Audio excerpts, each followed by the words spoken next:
درود شریف کی برکت۔ حضرت ابن مسعود رضی اللہ تعالیٰ عنہ سے روایت ہے کہ رسول صلی اللہ علیہ وآلہ وسلم نے ارشاد فرمایا کہ قیامت کے دن لوگوں میں سب سے زیادہ مجھ سے قریب درود پڑھنے والا ہوگا۔ اس سے زیادہ کیا نعمت مثال محبت ہوگی، بے مثال اعزاز اور عجیب انعام و اکرام جس کو نہ کان نے سنا ہوگا اور نہ آنکھ نے دیکھا ہوگا۔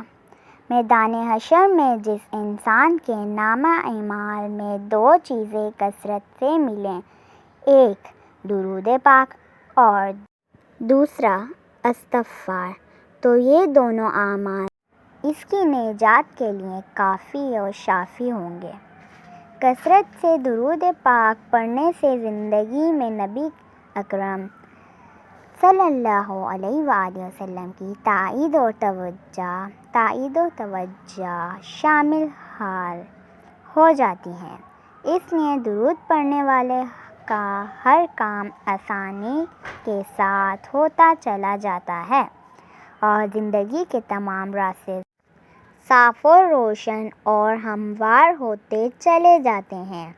اللہ تعالیٰ کی طرف سے کثرت رحمت کی وجہ سے اس بندے کی زندگی اس پر نہایت آسان اور راحت والی ہو جاتی ہے، کیونکہ کثرت سے درود شریف پڑھنے کی وجہ سے اس بندے کا بال بال اللہ تعالیٰ کی رحمتوں میں ڈوبا ہوا ہوتا ہے۔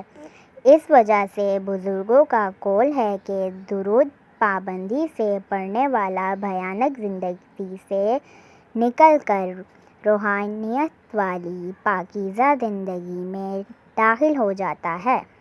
سبحان اللہ۔